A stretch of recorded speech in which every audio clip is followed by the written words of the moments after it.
Problem 9 asks what volume of Cl2 will be needed to make 75 grams of C2H2Cl4 at 24 degrees and 773 millimeters of mercury.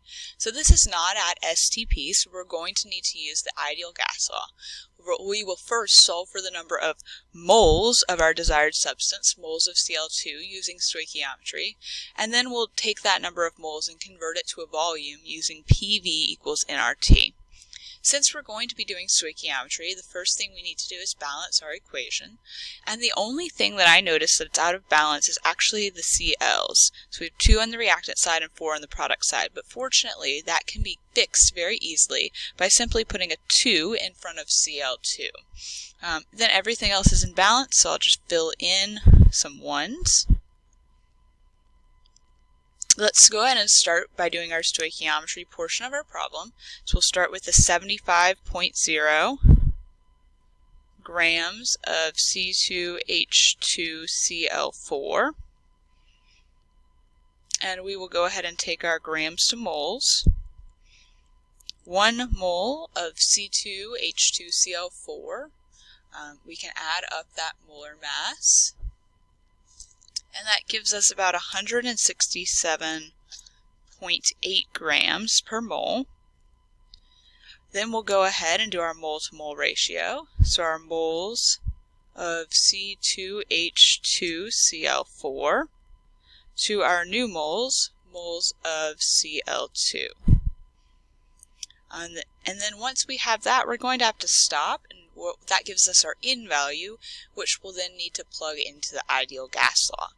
So from our chemical equation, 2 moles of Cl2 produce just 1 mole of C2H2Cl4.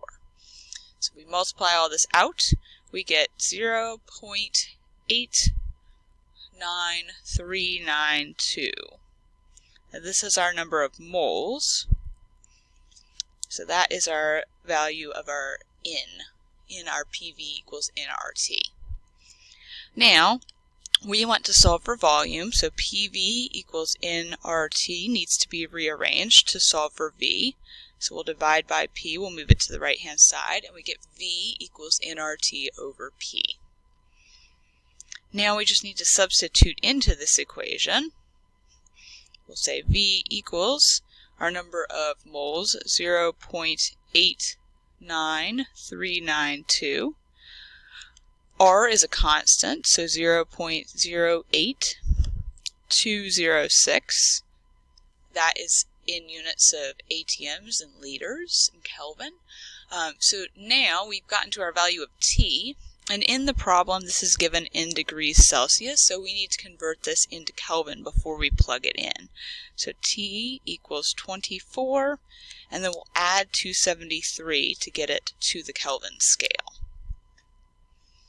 So when we do that, we get 297, and that is now in Kelvin. So we can plug that in. And then on the bottom we want to put our pressure, but of course the gas constant that we used has ATMs in it. And so we're going to divide by our pressure, but before we can substitute in, we need to take that 773 millimeters of mercury and convert it to ATMs. So millimeters of mercury goes on bottom and ATMs goes on top. 1 ATM, and this is a conversion that you can find online or on your formula sheet, 1 ATM is about 760 millimeters of mercury. So when you divide that out, that gives you 1.0171 ATMs. And that's what we're going to use to plug into our problem here, 1.0171. So we have all of our numbers substituted in. Now we just need to divide and multiply. So I got 21.420, which of course should be rounded to the smallest number of sig figs in the problem. And that's actually the temperature value, which has just 2 significant figures. Of course, when we do convert that to Kelvin, it actually has 3 significant figures, and so we'll just round our answer to 3 significant figures, since the value that we plugged in actually has 3 significant figures. Whole number plus whole number gives us a whole number with 3 sig figs. So 21.4 is our answer. And then we need to put units. Of course, this is in liters, it's volume. And our substance is Cl2. So there is our full finalized answer right there.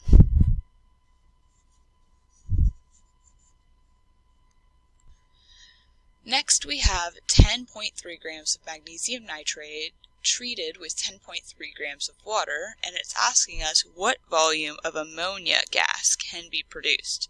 And ammonia is actually the only gas that's a product. It's also being collected at 24 degrees Celsius and 0.989 atms.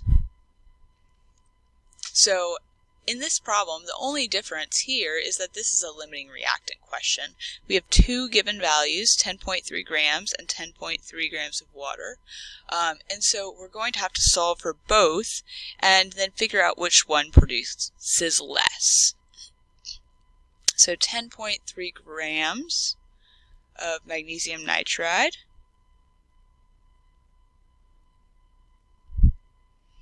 we'll go ahead and convert that all the way to moles of ammonia. So we'll go from grams to moles. Magnesium nitride's molar mass is about 100.9 grams. And then we'll go from moles of magnesium nitride to moles of our new substance, which is the NH3 that we're trying to get to. Then we'll set up our other conversion. We'll start with 10.3 grams of water, grams of H2O. We'll convert our grams to moles. 1 mole of water is about 18 grams. Then we will do our mole to mole ratio, so moles of H2O to moles of NH3. Then we just need to fill in our mole-to-mole steps, so we'll have to balance the equation in order to do that. The first thing I see is magnesium out of balance, so I'll put a 3 in front of MgO. Then that throws oxygen out of balance, so I'll put a 3 in front of H2O as well. And now I have 6 hydrogens on my reactant side, so I need to double the number of hydrogens on the product side. That actually makes nitrogen also in balance, and so everything's perfect now, and I'll just fill in my 1. So let's fill in. For every 1 mole of magnesium nitride, we get out 2 moles of NH3, and for every 3 moles of water, we get out 2 moles of NH3. So if I solve each of these, the first one gives me 0.20416 moles, and the second one gives me 0.38148 moles. Now we know that in a limiting reactant problem, we can only continue producing product until we run out of our limiting reactant. And our limiting reactant is going to be the magnesium nitride, because that produced fewer moles of product than the water did. So we're going to cross off this number of moles. We cannot produce that because H2O is available in excess. Our limiting reactant is the magnesium nitride, limiting reactant. And so this is our value of N. This is our value of N that we'll plug into PV equals nRT to get our volume. Now we've rearranged this equation several times, PV equals nRT, so we know that V is equal to nRT divided by pressure. Our units of pressure are already in atm, so that will be able to be plugged in directly. Our temperature is not in Kelvin yet, so we need to add 273 to convert it to Kelvin. 24 plus 273 gives 297 Kelvin. So that is our temperature in Kelvin. So now all we need to do is substitute in. Our number of moles is 0.20416. Our value of R is 0.08206. Our value of T we already put in Kelvin. It's 297 Kelvin. And then we just need to divide by our value of P, which is already in ATMs, 0.989. So now we'll multiply and divide this out. And when we do that, what I got is 5.03116, which of course is going to be needed to round to sig figs. In our problem, we have 3 sig figs in each of the numbers of grams, and our pressure value. Our temperature is to 2 sig figs, but we also needed to convert it to Kelvin, and when we do that, it actually comes out having 3 sig figs as well.